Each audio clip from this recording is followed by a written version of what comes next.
I'm Jeanette Roche. This is Forum Daily West. Here are some of the top stories we have lined up for you tonight. A judge delivers her ruling in the sexual assault trial of 5 hockey players. Plus, large piles of debris being removed where 3 miners are trapped underground in British Columbia. And Wrestling Hall of Famer Hulk Hogan dies at the age of 71.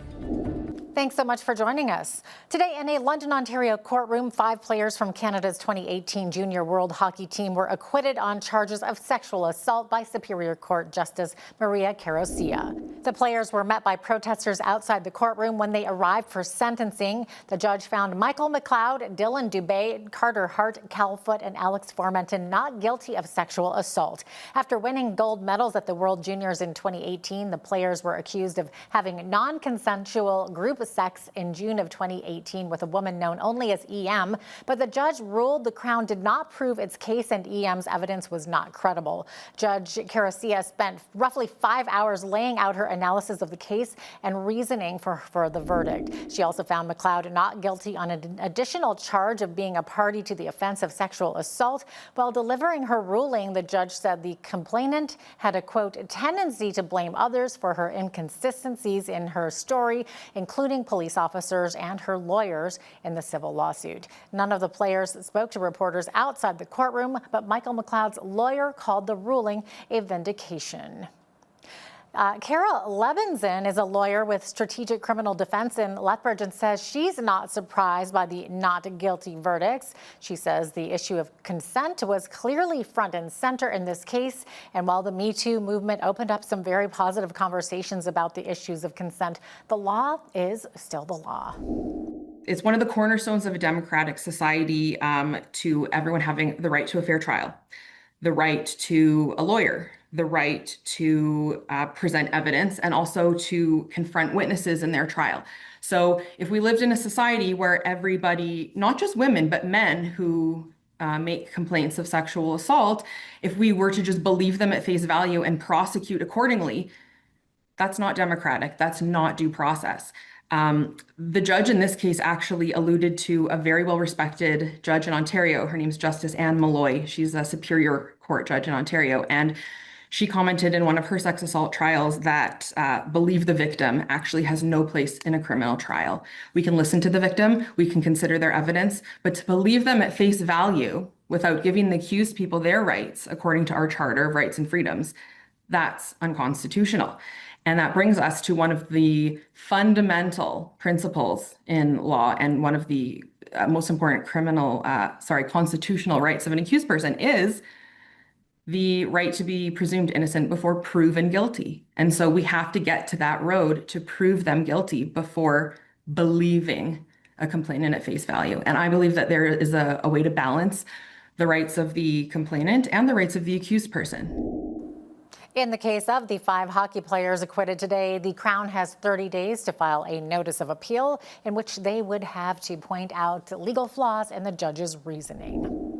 The lawyer for Freedom Convoy co-leader Tamara Lich says his client should receive an absolute discharge on a mischief conviction because Lich and co-accused Chris Barber tried to mitigate the protests' effects on downtown Ottawa. Today in court, Lawrence Greenspan argued that his client and Barber took unprecedented steps by working with police and city officials throughout the protest to limit its impact.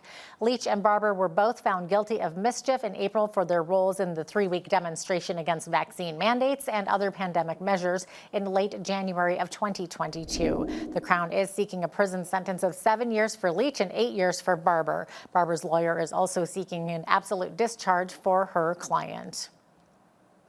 Eva Chipiuk, a lawyer known for her involvement in the Freedom Convoy and vocal criticism of Canadian institutions, says she was blindsided after the Royal Bank of Canada terminated its banking relationship with her, citing risk-related concerns. According to an official letter the banking institution sent to Chipiuk, which was also shared on her X account, her recent activity was outside of RBC's client risk appetite, and it would no longer be in a position to continue serving her. Chipiuk told media the move came after a flagged transaction involving a Bitcoin purchase. The bank has given her until August 18th to find an alternative financial institution. Bridge City News reached out to both parties for comments, but as of the time of this broadcast, they have not responded.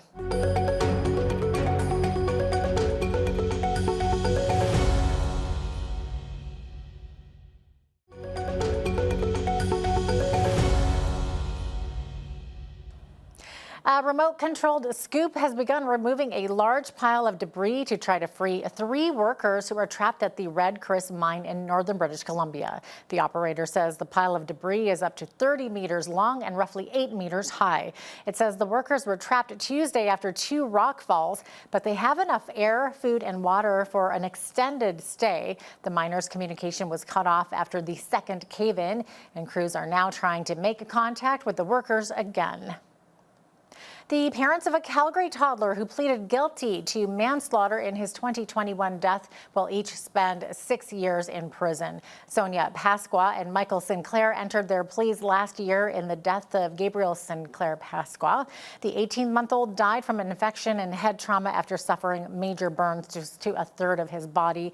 The judge said the couple's actions displayed, quote, wanton disregard for the boy's safety. Family members hope the result will be a positive change. It will bring a positive change to Pasqua and Sinclair. I believe that, they obviously made a mistake. Everyone made a mistake in this. Gabriel should have stayed with us, even if it was for a little while longer, so he could get acclimated to his parents. He never did. No one gave him really the chance. We went through COVID, and there was a lot of times where he couldn't be with his parents. We tried our best. We were in Calgary a lot, but I genuinely agree that it was remorseful. Sentencing to us didn't really matter. Nothing of bring Gabriel back. The best scenario with sentencing is that they do get rehab and they're contributing citizens when they come out, and that they live happier lives. Their lives have been terrible, and this certainly didn't help them. Inuit leaders say they have a lot to work through with the federal government. They met with Prime Minister Mark Carney and members of cabinet today in Inuvik to discuss the government's controversial major projects legislation, Bill C-5. One of the goals is to clarify the role the leaders play in Carney's plans for a single Canadian economy. Our objective is to ensure that we are undertaking this in a timely process. And of course, continuously, the message has always been leadership is invited to be a proponent, to be a partner. And the big takeaway, for me is the criteria that you read in Build Canada Act. One of them is very clear. Indigenous, Inuit, Métis interest has to be there. There will be too much of a challenge to consider investing in a project that doesn't have that interest. So once again, like in all of the media that we're doing, we are echoing the position that the interest has to be there. That's how investment gets done. Bill C-5 gives Cabinet the power to fast-track projects it deems to be in the national interest by sidestepping environmental protections and other legislations. Some sad news in the world of professional wrestling. Hulk Hogan died today in Clearwater, Florida, after reportedly suffering a cardiac arrest. Hogan was perhaps the biggest star in WWE's long history. He was the main draw for the first WrestleMania in 1985 and was a fixture for years. He won at least 6 WWE championships and was inducted into the WWE Hall of Fame in 2005. Hogan was also a celebrity outside the wrestling world, appearing in numerous movies and television shows, including VH1 reality show Hogan Knows Best.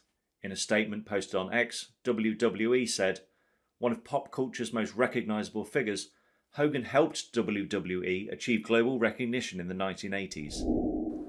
Hogan's real name was Terry Bollea. He was 71. So sad. It's been a bad week for celebrity deaths. First, Malcolm Jamal Warner of The Cosby Show. Then Ozzy Osbourne and now Hulk Hogan. I feel like a piece of my childhood died this week. By the way, Hogan was baptized along with his wife just 18 months before his death. There's the picture right there. So nice. And while we're talking about body slams and baptisms, a church in the United Kingdom is giving new meaning to the phrase wrestling with your faith. It's using the sport to get people into the pews. We get more from Peter Wooding with Global News Alliance in London. A church in the north of England known for body slams and baptisms is receiving a mixed response to its controversial approach to their outreach. Some question their use of fighting to attract people to church. In response to their critics, they say that many unchurched people have come to faith at Wrestling Church, and many have been baptized there in the last few years, including a number of professional wrestlers. The evangelist behind this, whose professional wrestling name is Gareth Angel Thompson, explains more about how his ministry called Kingdom Wrestling first began. And so I started kind of praying for wrestlers before matches, and we would find that like these wrestlers would then be messaging me.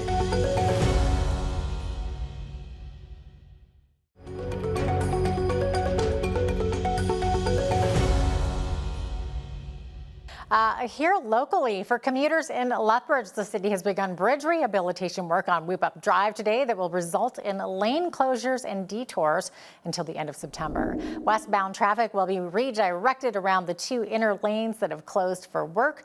Those coming from 6th Avenue South will be diverted across the median to an alternate lane, and traffic from southbound Scenic Drive lanes will use the outer westbound lane Whoop Up Drive.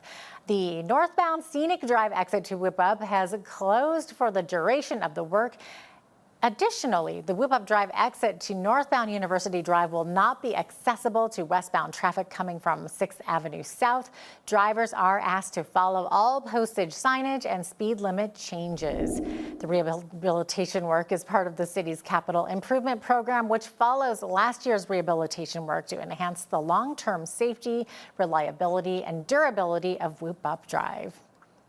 For the first time, Lethbridge will play host to some of the best Indigenous rodeo athletes in North America, and that's coming up this weekend. The Indian National Finals Rodeo will stop by the Rocky Mountain Turf Club on Friday and Saturday for qualifiers ahead of the National Finals Rodeo in Las Vegas in October. Known as the Sikokitoa, I think I said that right, Sikokitoki, the INFR Reconciliation Qualifier Rodeo. Almost 600 entries have been admitted in various events such as the morning slack competitions that include roping, rough stock, and tie down, and the evening rodeo and Indian relay races each day. We're very lucky, and we're very happy to be partnering with the City of Lethbridge, Reconciliation Lethbridge, the exhibition, and the Bullies Casino, the Rocky Mountain Turf Club. We have a good long-standing relationship, and we're trying to encourage and build more relationships. People change along the way in the places that we work, and we just want to continue to have events such as this to ensure that we're building good, positive relationships going into the future. It's amazing. Like, we have people coming in all the way down from Oklahoma, and especially right after the, a follow-up from the Stampede, when everybody's coming off of rodeo fever, and to be able to have the Indian Warrior races in as well. It's really exciting. This will be the first time Lethbridge will host an INFR qualifying event in its 46-year history. The city is also talking about hosting the event next year. So exciting. Well, Colehurst Miners Day 2025 is more than just a festival. This weekend marks a special event coinciding with the town's 30th anniversary. Beginning Friday at 6 and continuing through Saturday, the Colehurst community and surrounding areas can enjoy an event with activities designed for the whole family. For the first time ever, the weekend kicks off with a fire department open house on Friday evening, where families can tour the hall, see the trucks and meet the firefighters, which is a super cool way to launch the weekend. The Family Festival has also been expanded this year with new attractions like laser tag, a giant slip and slide, airbrush tattoo artist, alongside returning favorites like the food truck, face painting, cotton candy, lawn games, train rides. Whether you're 6 or 60, there's something for everyone. The addition of the cribbage tournament put on by the 55 Plus Society during Saturday during the day. And we've just had community groups come alongside and want to be a part of it. This year with the town's 30th anniversary, we're estimating a possible 2,500 or more. Miners Days is shaping up to be one of the best weekends yet, full of Colehurst traditions, new experiences, and a community-wide celebration. Colehurst past, present, and future. Colehurst was established as a municipality in Alberta in 1913.